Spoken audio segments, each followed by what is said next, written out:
Hello everyone. I'm using a throwaway account right now and I'm also on my phone, so don't mind the formatting. I am a 32-year-old female who has been married to my husband Noah, a 33-year-old male, for 3 years. And before we got married, we'd been together for 4 years.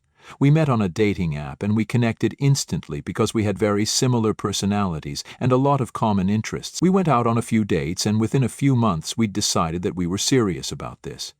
We met each other's families 6 months into the relationship, and when he introduced me to his mother, who is a 57-year-old female, I realized that he was the son of an incredibly successful entrepreneur, and he'd never told me about it. He told me that his mother was a businesswoman, but nothing more. He also went by his father's surname, and even when he told me his mother's name, he used his father's surname with her name. But his mother used her maiden name for business, even though she was still married to my husband's father, so I couldn't figure anything out either. When I asked him why he'd never told me who exactly his mother was, he confessed that he used to do that in the past. But a lot of women only wanted to date him for his money, so he stopped revealing his mother's identity altogether. But he was serious about me, so he told me. I felt a little insulted that it had taken him 6 months to realize that I wasn't a gold digger, but I didn't make a big deal out of it because his reasoning seemed somewhat valid back then. That was probably the only hiccup, as such, that I'd had to face during the time we dated, but apart from that we didn't have many fights and our relationship was quite smooth sailing. We were happily married up until a few months ago, when my husband suddenly lost his job. My husband is an art teacher and I'm a pediatrician in a well-known hospital. It goes without saying that I make a lot more than my husband does, but he always insisted on splitting the cost of living equally. We've kept our finances separate from one another, so money was never an issue, at least for me. If I covered the groceries for 1 month, then he'd pay the electricity bills. That's how we were. We didn't have to pay rent either because we lived in a house that my mother-in-law had bought us as a wedding gift, and we led a comfortable life. Money was not something we ever needed to worry about. Sometimes I did wonder how my husband could afford to buy nice things for me, split the bills, and also buy himself gifts so often, all on an art teacher's salary, and even asked him about it. But he told me that the school pays him well, and also that he's an investor in his mother's business. So, even aside from whatever he makes from his teaching job, he also has an extra source of income. I thought that was a satisfactory explanation and didn't push much further because, after all, he seemed to be on good terms with his mother, and he taught in a private school, so I knew he was paid well. And as long as we could afford the lifestyle we were used to, I didn't think there was anything wrong with him making money off of his mother's business, as long as he was doing it ethically, which he claimed that he did. It was only around a week ago that I got to know that he'd been lying about being an investor all along, and that he actually used to demand money from his mother every time he needed something. His mother had visited us one evening a few weeks back, and things seemed to be a little tense between them. I think I must have left the room for 15 minutes to answer a work call, and when I came back, there was a full-blown shouting match happening in the living room. My husband was screaming about how my mother-in-law was being selfish while she was yelling at him, accusing him of being spoiled, lazy, useless, and whatnot.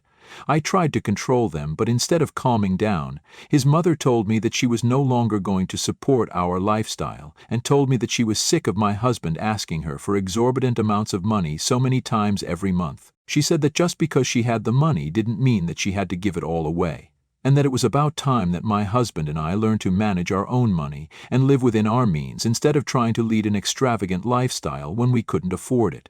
I had no idea what she was talking about at the time, and only got to know the truth after she left the house angrily, and my husband confessed to taking money from his mother for all his expenses. And his mother believed that both of us were equally at fault, because she didn't know that I'd been lied to as well. I was stunned at my husband's audacity, and we got into a huge fight over his finances, and I decided to leave him. I'd been a fool never to look into his finances and trust him blindly, but I wasn't going to be a fool any longer, and I also knew that if I stayed, then my husband would start taking money from me instead of his mother, since she'd made it sufficiently clear that she was no longer willing to encourage his laziness and spoiled behavior, and was cutting him off. He'd lied to me. He'd lied to his mother about the U.S. needing the money when it was actually just him who wanted it, and worst of all, he'd even tried to defend his laziness and lies. I packed my stuff up that very night and went to a hotel nearby and have been living here ever since. I'd been speaking to my friends, trying to find a lawyer, and have been ignoring all the messages from my husband. Yesterday, all of a sudden, I received a call from my mother-in-law, and it was very concerning because she told me that she was going to see me in court. I didn't understand what she was talking about and asked her to elaborate, but she refused to say anything else and hung up without another word. Obviously, I've been panicking ever since, and I tried to call her back several more times to find out why she'd said that, but she didn't answer. I thought about calling my husband to find out why she'd say something like that, but even he'd avoided me the entire day. This morning, finally, he responded to me and called me back. I asked him why his mother said something like that, so told me that his mother had said the same thing to him as well, and he was still trying to get through to his mother and find out the real reason as to why she'd said that. He also told me to come back so that we could deal with his problem together, but that's really not happening, and that led to another argument between us. After that phone call with him, I decided to call his mother again because I was afraid that the real reason his mother had threatened to take me to court was because she still believed that both her son and I were living off of her money, which simply wasn't true. I'm an independent woman, and like I said, we used to split the cost of living. Other than that, I paid for all my personal purchases and expenses, including little things like gas for my commute to work, my internet bills, and all of that. I don't think I've ever asked my husband for money because luckily I never needed to, and I hope I won't need to in the future either.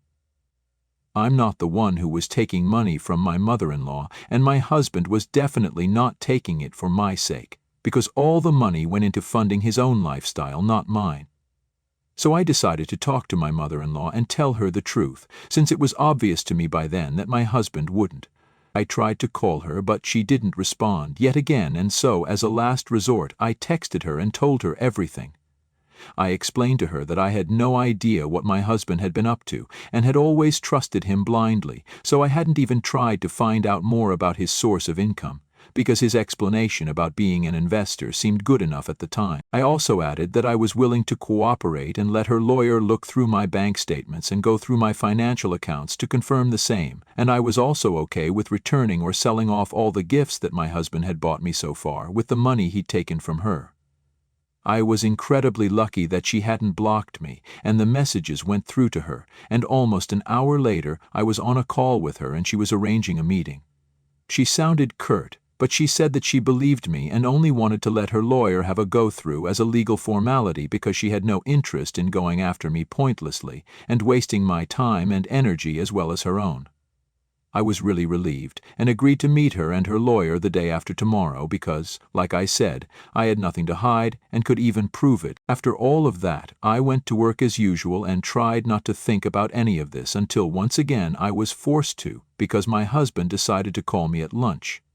Out of habit, I accidentally answered instead of declining, and he started yelling at me immediately. He accused me of being ungrateful for the life that he'd provided for me so far, and said that now, just because his mother had left his side, I was finally showing him my true color. And then he said, "You turned out to be a gold digger too then," which actually made my blood boil.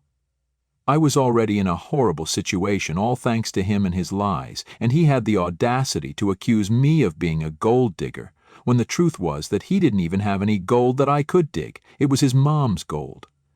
I lost my cool altogether and ended up screaming at him as soon as I exited the hospital because I'd tried my best to be put together for long enough.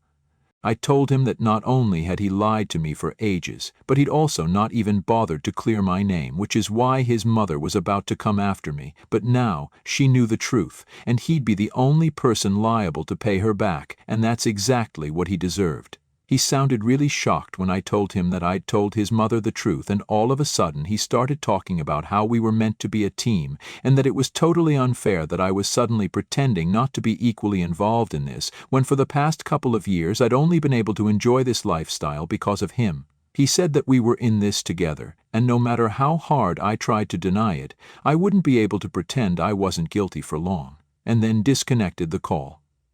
It's been a few hours since then, and even though I came back home midway after lunch because I literally felt sick to my stomach, I haven't been able to stop thinking about what my husband said because there's some truth in it. I don't want to admit it, but maybe that's what this is all about. I feel like I would have tried harder to find out the truth about his source of income if we'd had any financial problems, but even though I'd been content with our nice life and so, I didn't bother to question anything. I'd fallen asleep at the wheel, and now I just don't know what to think of either myself or my husband. Am I the a-hole for throwing my husband under the bus? Update 1. Hello. I'm back after almost 3 days, and before I get to what happened, I want to thank everyone who took time out to thank me. I'm a lot more stable now and feel much better about what I did, and the comments here helped as well. It was nice to see that most of you thought I wasn't the one at fault here, and that really helped me make sense of things. I think my husband was just trying to gaslight me into feeling guilty about something that I wasn't even responsible for. Of course, I should have been more aware of his finances, but we've never really been the kind of couple to get involved in money matters unless it was absolutely required, and mostly just kept that aspect of our lives to ourselves. I think that's because he always had too much and wanted to hide it, and I never had enough growing up and wanted to hide that part of my life, so we just ended up never talking about it openly. I am kind of relieved that we kept our finances separate though, because now that's what saved me from facing a lawsuit from his mother, who's going to sue him.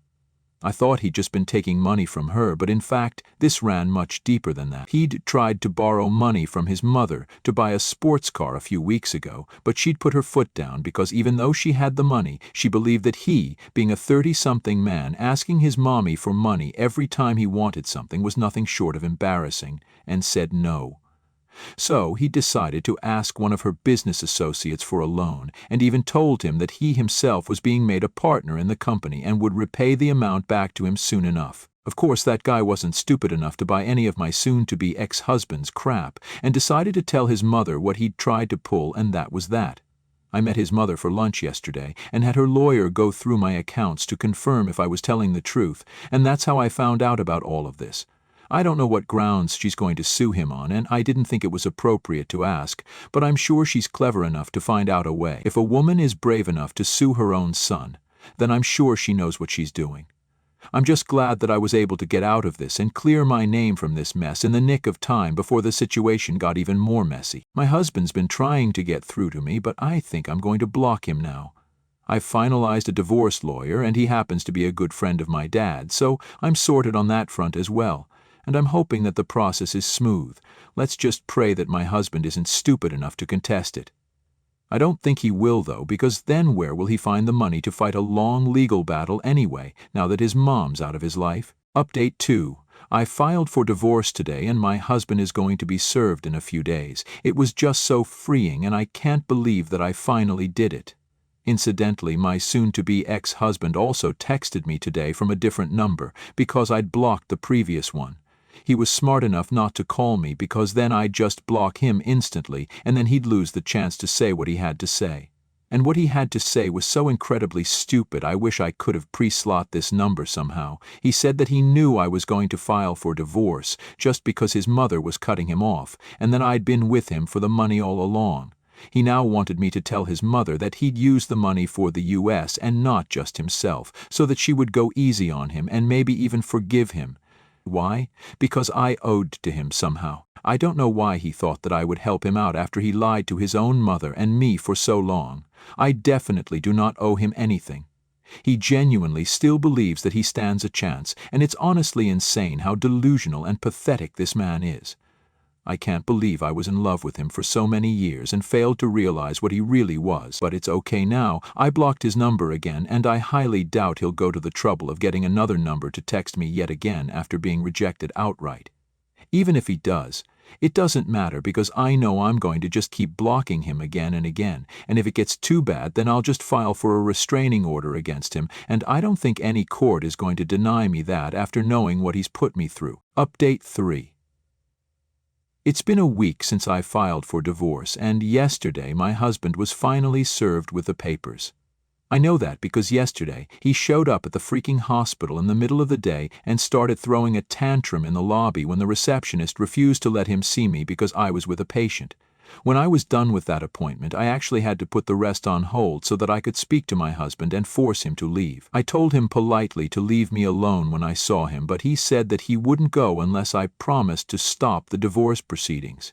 I even said that I would, although I didn't mean it, just to get him to go away, but he still didn't, and then I finally had to ask our receptionist to have security throw him out.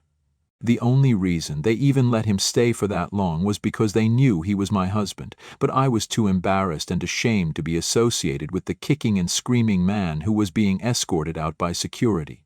I also made sure to tell them to call the cops and have him arrested. I wanted to press charges, but my coworker told me to do it outside of the hospital because doing it at work would definitely not sit right with management. I was livid that he'd actually shown up at my place of work, and knew that I had to do something to prevent this from happening again in the course of the divorce. So I called my lawyer up and decided to file that restraining order that I'd been considering anyway. My job is not the easiest, and I'm under a lot of stress as it is, so I absolutely cannot have this nonsense happening to me every other day, and he needs to realize that. I also needed to do something more effective that would make him realize instantly that he couldn't mess with me anymore because the restraining order would also take time to be processed. My first thought was to call his mom and tell her, but she's already cutting him off. I hardly think she wants anything to do with him anymore. So I decided to go the traditional way and spoke to one of my bulkier friends who goes to the gym regularly and lifts weights, so he's very well built and could easily beat up my husband in a fight. I didn't know what else to do, but I wanted to intimidate my husband into staying away, and I wanted it to happen right away. So I told my friend whatever was happening, and he was nice enough to agree to help me out. Even though in real life he's one of the sweetest and most gentle people I know. He was willing to play the villain for my sake, and that was really nice of him. And no, he's not doing it to hit on me. He's not into women. So, after work hours, I decided to drive to my husband's house, my old house, with my friend. It was kind of embarrassing and I felt really stupid, but I knew I had to power through it and let him know that he wasn't allowed to push me around. When he opened the door, he seemed shocked to see me with my friend.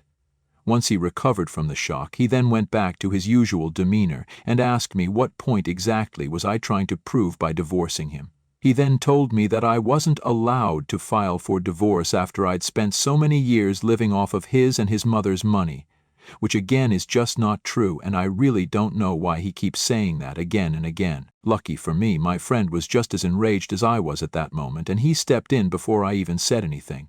He got all up in my husband's face and told him that he knew about the way he'd been harassing me, and it was bad enough that he was accusing me of things that were not even true, but he'd made a huge mistake by showing up at my workplace and humiliating me there. My soon-to-be ex-husband was trying really hard to put on a brave face and stand his ground, but I could see that he was slowly stepping back inside the house as my friend towered over him.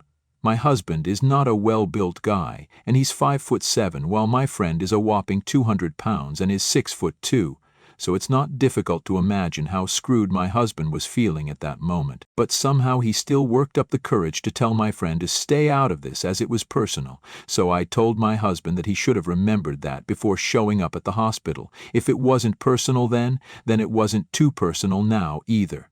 I told him that I'd already filed for divorce, but now he'd force me to file for a restraining order as well. And I also let him know that the only reason I didn't call the cops on him at the hospital was because I didn't want trouble at my workplace, but now, if he ever showed up anywhere near me, he'd have hell to pay, and I'd make sure of it. He looked like he was desperate to argue, but my friend was standing right there, so he didn't say anything, and I came back to the hotel. He hasn't tried to get in touch with me since, and I'm guessing that I was able to scare him enough. I've also started looking for an apartment because I don't want to live in a hotel anymore, and with any luck, I'll find one soon. Here's to the future, I guess.